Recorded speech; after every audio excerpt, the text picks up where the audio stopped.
সতেজ টিভি সুন্দরের জয়গানে আপনাকে স্বাগত। نحمده ونستعينه ونستغفره ونعوذ بالله من شرور أنفسنا ومن سيئات أعمالنا من يهده الله فلا مضل له ومن يضلله فلا هادي له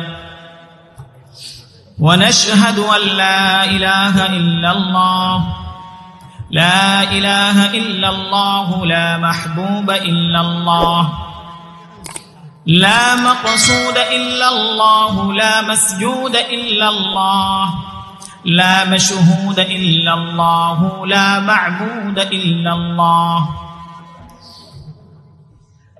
ثم نشهد أن لا إله إلا الله وحده لا شريك له لا شريك له ولا نظير له ولا مثل له ولا مثال له ونشهد أن سيدنا وسندنا وحبيبنا وطبيبنا وطبيب قلوبنا وطبيب أرواحنا وأولانا ومولانا محمد عبده ورسوله الذي أرسل إلى الناس كافة بشيرا ونذيرا وداعيا إلى الله بإذنه وسراجا منيرا أما بعد فقد قال الله تبارك وتعالى في كلامه المجيد وفي فرقانه الحميد أعوذ بالله من الشيطان الرجيم بسم الله الرحمن الرحيم الرحمن علم القرآن خلق الإنسان صدق الله العظيم وقال رسول الله صلى الله عليه وسلم في حديثه الشريف وفي قوله المنيف عن عثمان بن عفان رضي الله عنه قال قال رسول الله صلى الله عليه وسلم خيركم من تعلم القرآن وعلمه وصدق رسوله النبي الكريم ونحن على ذلك من الشاهدين والشاكرين ومن تبعهم بإحسان وإيمان إلى يوم الدين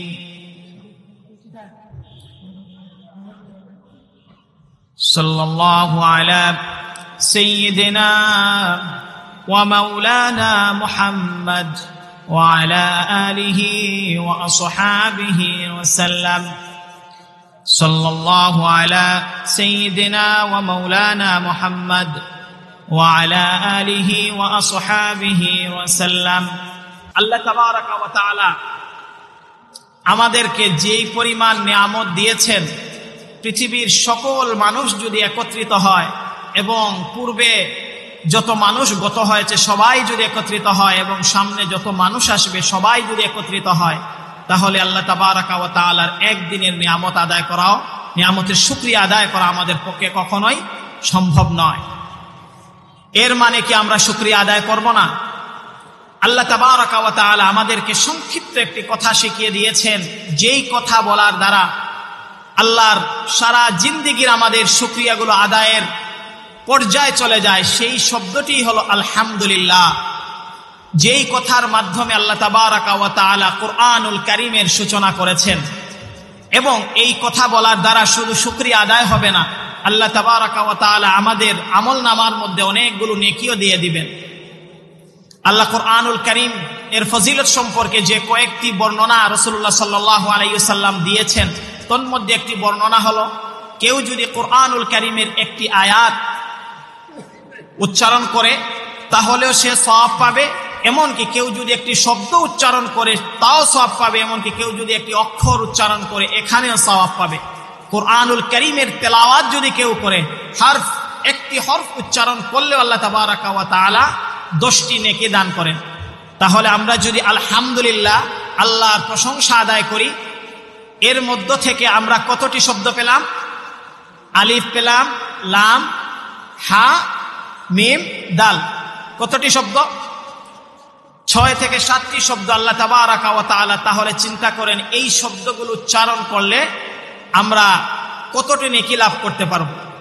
এবং যখন একটা সময় আমাদের সামনে আসবে কিয়ামতের কঠিন ময়দানে, যখন একটি নেকির জন্য পৃথিবীর মানুষ পাগলের মতো দিকভ্রান্ত হয়ে ছুটতে থাকবে, তখন একটি নেকির গুরুত্ব কতটুকু তখন বোঝা যাবে। এজন্য রাসূলুল্লাহ সাল্লাল্লাহু আলাইহি ওয়াসাল্লামের যে কয়েকটি মিশন ছিল, যে কোনো নেকি যদি সামনে আসে তাহলে কখনোই এই সুযোগ হাতছাড়া আমরা করব না। আবার আমরা সবাই সমস্বরে বলি আলহামদুলিল্লাহ, আলহামদুলিল্লাহি হামদান কাসীরা, আল্লাহু আকবার কাবীরা, সুবহানাল্লাহি বুকরাতাও ওয়া আসীলা। আল্লাহ তাবারাকা ওয়া তাআলা আমাদের সবাইকে তৌফিক দান করুন। আজকের এই মাহফিলে আপনারা অত্যন্ত গুরুত্বপূর্ণ আলোচনা শুনেছেন সারা দিন ব্যাপী। আপনাদের সামনে এসে উপস্থিত হয়েছিলেন জগৎ বিখ্যাত দ্বীনি বিদ্যাপীঠ দারুল উলুম দেওবন্দের সৈয়দ মুফতি আফফান মনসুর ফুরি দামাত বারকাতুহুম হুজুরের আলোচনা শুনেছেন। আর অনেক আলিম ছিলেন, তন্মধ্যে আপনারা আলোচনা শুনেছেন হযরত মাওলানা মুফতি রেজাউল করিম আবরার সাহেব, সময়ের তুমুল জনপ্রিয় ইসলামী আলোচক। আমি আপনাদের সম্মুখে আলোচনা করার মতো যোগ্যতা রাখি না, এবং ওয়াজ নসিহত করার মতো যোগ্যতা বা বয়স জ্ঞান আমার কোনোটাই নাই। তবে আল্লাহ তাবারাকা ওয়া তাআলার কোরআন কিছু পড়ার সুযোগ হয়েছে। এই কোরআনুল কারীম থেকে 2-1টি কথা আপনাদের সম্মুখে বলার চেষ্টা করব ইনশাআল্লাহ। আল্লাহ তাবারাকা ওয়া তাআলা আমাদেরকে সৃষ্টি করেছেন, এতে তো আমাদের কারো কোনো সন্দেহ নাই, না সন্দেহ আছে? আল্লাহ তাবারাকা ওয়া তাআলা আমাদেরকে সৃষ্টি করেছেন, এমনি এমনি সৃষ্টি করেন নাই, নির্দিষ্ট একটি উদ্দেশ্যে আল্লাহ তাবারাকা ওয়া তাআলা আমাদের সৃষ্টি করেছেন, এটাও তো আমরা বিশ্বাস করি। আল্লাহ তাবারাকা ওয়া তাআলা আমাদেরকে সৃষ্টি করেছেন একটা কাজের জন্য।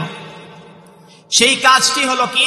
আল্লাহ কোরআনুল কারীমের মধ্যে বলেন, ওয়ামা খালাকতুল জিন্না ওয়াল ইনসা ইল্লা লিয়াবুদুন। আল্লাহ তাবারাকা ওয়া তাআলা বলেন, আমি মানব এবং জিন জাতিকে সৃষ্টি করেছি শুধুমাত্র আমার ইবাদতের জন্য।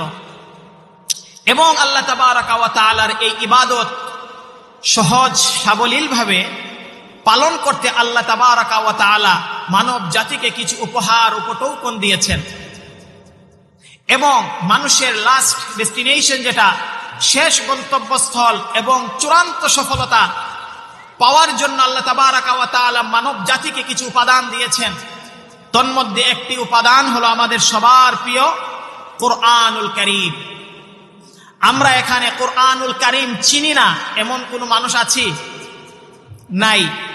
পৃথিবীতে সবচেয়ে জনপ্রিয় গ্রন্থ এবং সবচেয়ে বেশি পঠিত, সবচেয়ে বেশি পাঠ করা হয়েছে, সবচেয়ে বেশি গবেষণা করা হয়েছে, সবচেয়ে বেশি চর্চা করা হয়েছে, সেই গ্রন্থটির নাম হলো কোরআনুল কারীম। পৃথিবীর একটি মাত্র গ্রন্থ, যেই গ্রন্থের প্রথম থেকে শেষ পর্যন্ত পূর্ণাঙ্গভাবে হিফজ করা হয়। পৃথিবীর আর কোনো গ্রন্থ এরকম নাই যে প্রথম থেকে শেষ পর্যন্ত কোরআনুল কারীমের মতো হিফজ করা হয়, মুখস্থ করা হয়। অনেক ধর্মগ্রন্থ রয়েছে পৃথিবীতে। নৃবিজ্ঞানী যারা আছেন বা ধর্মীয় গবেষক যারা আছেন, তারা বলেন পৃথিবীতে 14,000-এরও বেশি ধর্ম রয়েছে। তন্মধ্যে উল্লেখযোগ্য ধর্ম হলো 100টির উপরে, যেই ধর্মের মানুষ প্রচুর পরিমাণে, এবং 20টি ধর্ম রয়েছে যেই ধর্মের মানুষের সংখ্যা কোটিরও উপরে। হিন্দু, বৌদ্ধ, খ্রিস্টান, জৈন, পার্সিয়ান সহ বাহাই অনেক ধর্ম পৃথিবীতে আছে, এবং প্রত্যেকটা ধর্মেরও ধর্মগ্রন্থ রয়েছে। এই ধর্মগ্রন্থেরও স্বতন্ত্র কিছু বৈশিষ্ট্য রয়েছে। কিন্তু পৃথিবীতে কোনো গ্রন্থ কোরআনুল কারীমের মতো হিফজ করা হয় না। পৃথিবীতে কোনো গ্রন্থের এই রকম মাহফিল আয়োজন করে তাফসীর হয় না। পৃথিবীতে এই রকম কোনো গ্রন্থের জন্য বড় বড় ইনস্টিটিউট, ইউনিভার্সিটি করে অনার্স মাস্টার্স কেউ কমপ্লিট করে না। শুনেছেন কখনো? কোরআনিক সায়েন্স নিয়ে আলাদা ডিপার্টমেন্ট রয়েছে, এর উপরে মানুষ ডক্টরেট করে এবং এমফিল সহ বিভিন্ন ধরনের গবেষণা করে। পৃথিবীতে কখনো শুনেছেন গীতা, রামায়ণ, মহাভারত এইরকম কোনো গ্রন্থ নিয়ে এরকম বড় কোনো মাহফিল হয়েছে? হয়, ছোটখাটো ভাবে হয়, কিন্তু কোরআনুল কারীমের মতো হয় না। পৃথিবীর মহাবিশ্বয় এই কোরআনুল কারীম, বিগত কয়েক বছর আগেরও এক জরিপ, পৃথিবীতে কোরআনুল কারীমের হাফিজের সংখ্যা 10 কোটির উপরে। এটা হলো কোরআনুল কারীমের এক বৈশিষ্ট্য। আল্লাহ তাবারাকা ওয়া তাআলা আমাদেরকে এই মহান দৌলত কোরআনুল কারীম দিয়েছেন। এই কোরআনুল কারীমটা কি? আজকে পৃথিবীর মধ্যে সবচেয়ে হতভাগা জাতি হিসেবে প্রতিষ্ঠিত এবং স্বীকৃত হয়ে আমরা নিজেই স্বীকৃতি দিয়ে বসে আছি মুসলমান জাতি। কোরআনুল কারীম আমাদের হাতের নাগালে থেকেও কোরআনুল কারীম থেকে কোনো ধরনের উপকার এবং কোরআনুল কারীম থেকে কোনো ধরনের অভিজ্ঞতা এবং কোনো ধরনের মুক্তি আমরা নিতে চাই না। আজ আমরা পৃথিবীর প্রত্যেকটা মানুষ ইউনাইটেড অফ নেশন, জাতিসংঘের দিকে ছুটছি বিশ্ব শান্তির জন্য। এরকম বিশ্বের বড় বড় সংস্থা আমরা তৈরি করেছি, সার্ক তৈরি করেছি, আমরা ইউরোপীয় ইউনিয়ন তৈরি করেছি, এরকম বড় বড় মানবাধিকার কমিশন তৈরি করেছি, বড় বড় ইনস্টিটিউট তৈরি হয়েছে, সংস্থা তৈরি হয়েছে, নিয়মিত সভা সেমিনার হয়। কিন্তু আমরা যেই মুক্তির লক্ষ্যে বিশ্ব মানবতা এগিয়ে যাচ্ছি, আপনারা একজন মানুষ দাঁড়িয়ে বলেন তো কখনো এই ধরনের কোন সংস্থা, সংগঠন, সমিতির মাধ্যমে মানব জাতির কোনো মুক্তি সম্ভব হয়েছে কিনা? হয় নাই। আমি আপনাদের সামনে কয়েকটি ঘটনা তুলে ধরি। খুব বেশি দূরে যেতে হবে না, বিগত পিছনের 100 বছরের ইতিহাস যদি আমাদের সামনে দাঁড়ায়, কি পরিমাণ মানব জাতি ক্ষতিগ্রস্ত, এই 100 বছরের উল্লেখযোগ্য কয়েকটি ঘটনা যদি আমাদের সামনে ভেসে উঠে বা উল্লেখ করা হয় তাহলে বোঝা যাবে।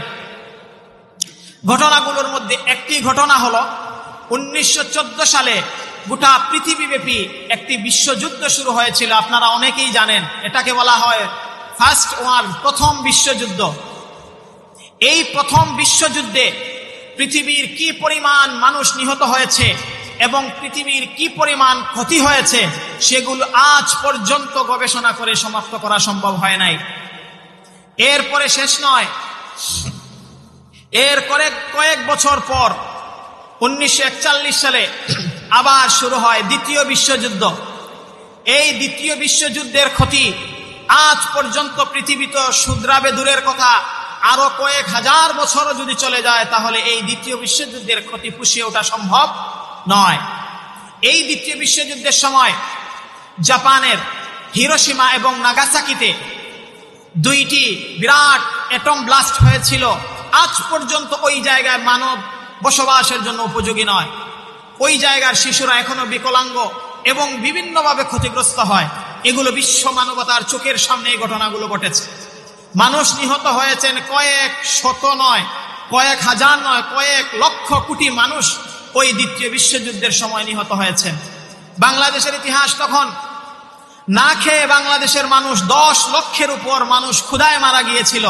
আপনারা পিছনের ইতিহাসগুলো বিশ্লেষণ করলে দেখতে পারবেন এই দ্বিতীয় বিশ্বযুদ্ধের ক্ষতি।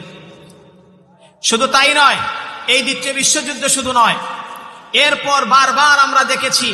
ভারতের ইতিহাস দেখেন, ব্রিটিশরা 200 বছরের শাসনের ফলে যখন 1947 সালে ভারত পাকিস্তান 2 ভাগ করে তারা চলে গেল, তখন ভারত পাকিস্তান আলাদা হওয়ার ফলে এই ভারত পাকিস্তানের কত সংখ্যক মানুষ নিহত হয়েছে তারও হিসাব আজ পর্যন্ত নাই।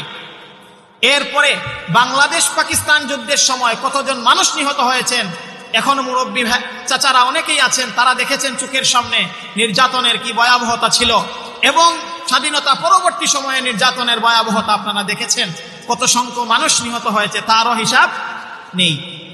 এরপরে বিগত কয়েক বছর আগে ইরাকে পৃথিবীর সবার চোখের সামনে কয়েকদিন পর পর বোম মারা হতো হাসপাতালের উপর, মসজিদের উপর, মাদ্রাসার উপর এবং শিশু পার্ক, যেইখানে হোক, স্কুল কলেজ হোক, কোনো জায়গা হামলা থেকে মুক্তি থাকতে পারে নাই। ওই জায়গার উপর হামলা হয়েছে বিশ্ব মানবতার চোখের সামনে, কেউ কিছু বলে নাই। লক্ষ লক্ষ মানুষ মারা গিয়েছে। ইরাকের অবস্থা আপনারা এখনো জানেন। ইরাকের পরপর আফগানিস্তানের অবস্থা পৃথিবী সবাই জানেন। বিগত 20 বছর যাবৎ কত সংখ্যক মানুষ যে আফগানিস্তানের মাটিতে শহীদ হয়েছেন এবং কত মা বোন ধর্ষিত হয়েছেন তারও হিসাব পৃথিবীর ইতিহাসে এখনো লিপিবদ্ধ নয়। কয়েকদিন আগে স্বাধীন হওয়া সিরিয়া, সেই ইতিহাস আপনাদের চোখের সামনে, এই তো আপনারা কয়েকদিন আগেও দেখেছেন। সিরিয়ায় কি পরিমাণ নির্যাতন হয়েছে। এরকম একটি কারাগারের সন্ধান পাওয়া গিয়েছিল, মানুষ কান্না ভুলে গিয়েছিল, কাঁদতে পারে নাই, কিভাবে কাঁদতে হয় সেইটা জানে না। আল্লাহ তাবারাকা ওয়া তাআলা আমাদের এই শুভ বুদ্ধিটা এখনো দেন নাই। এই সিরিয়া শুধু নয়, বসনিয়া, চেচনিয়া আপনারা শুনেছেন অনেকেই। রাশিয়া, সোভিয়েত ইউনিয়ন, বলশেভিক শাসন কায়েম হয়েছিল মধ্য এশিয়া যেগুলো বলা হয়, তাজিকিস্তান, কিরগিজস্তান, উজবেকিস্তান, এই দেশগুলোতে বলশেভিক শাসন, রাশিয়ায় যখন লেনিনের শাসন কায়েম হয়েছিল তখন ওই সময়ে ৪২,০০০ মাদ্রাসা, রাশিয়ার ৪২,০০০ মাদ্রাসা বন্ধ হয়ে গিয়েছিল এবং লক্ষ লক্ষ আলেমদেরকে গুলি করে মারা হয়েছিল। তখন সময় সোভিয়েত ইউনিয়নের এই দেশগুলিতে কোনো মানুষের হাতে কোরআন নিয়ে হাঁটা চলার মতো সক্ষমতা ছিল না কারো। এইরকমও চিত্র পৃথিবীতে হয়েছে। আপনাদের সামনে এই কয়েকটি চিত্রগুলো আপনারা সবাই জানেন। বলার উদ্দেশ্য হলো স্মরণ করিয়ে দেয়া কোরআনের আলোচনা করতে গিয়ে। তাহলে আমরা কতটা জানলাম? বিশ্ব ইতিহাসের মানবতার ধ্বংস আমরা দেখেছি, সভ্যতা সংস্কৃতি ধ্বংস আমরা দেখেছি, কোরআন নিঃশেষের ষড়যন্ত্র আমরা দেখেছি, সব কিছু শুনেছি। কয়দিন হয়েছে? মাত্র ৫০-৬০ বছরের ভিতরে এইরকম ঘটনা ঘটেছে। এগুলা কাদের মাধ্যমে হয়েছে? ওই যে শুরুতে বলেছিলাম, আমরা কায়েম করেছি জাতিসংঘ, ইউরোপীয় ইউনিয়ন, মানবাধিকার কমিশন সহ বিভিন্ন সভা সমিতি এবং সংগঠন এবং সংস্থা, যেগুলোর যেই দেশের উপরে সদর দপ্তর, যেই দেশগুলো বিশ্ব মানবতার মুক্তির কন্ট্রাক্টরে নিয়েছিল, তাদের মাধ্যমেই এই ঘটনাগুলো ঘটেছিল। বিশ্বযুদ্ধ কারা ঘটিয়েছে? প্রথম বিশ্বযুদ্ধ, দ্বিতীয় বিশ্বযুদ্ধ, ইরাকের উপর হামলা, আফগানিস্তানের হামলা, সিরিয়ার হামলা, বসনিয়া চেচনিয়ার এই হামলাগুলো, ভারত উপমহাদেশের এই সংঘাত কারা করেছে? এইগুলো সব হলো তাদের দ্বারা। আর এই সব ক্ষতিতে কারা বেশি পতিত হয়েছে? সবচেয়ে ক্ষতিগ্রস্ত কারা? এই হিসাব বলতে হবে না, আপনারাই জানেন পৃথিবীর মধ্যে সবচেয়ে বেশি ক্ষতিগ্রস্ত কে? মুসলমানরা। সিরিয়াতে নিহত হয়েছে কারা? মুসলমানরা। আফগানিস্তানে মুসলমানরা। এই ফিলিস্তিনের অবস্থা এখনো চলতেছে, নিঃশেষ হয়ে গেছে গাজা। আর প্রতিদিন আমরা দেখবেন হাসপাতালে অসুস্থ মানুষরা হামলায় হাসপাতালে নিয়ে যাওয়া হয়েছে, সাথে সাথে ওই হাসপাতালের উপর হামলা হয়েছে, কেউ কিছু বলার সুযোগ নাই। এই ক্ষতিগ্রস্ত হওয়ার পিছনে সবচেয়ে বড় কারণটা কি? এটা আমাদেরকে খুঁজে বের করতে হবে। শুধু আমাকে একজন মারলো, আমি মায়ের খেলাম, এখানেই সমাপ্তি নয়, এখানেই শেষ নয়।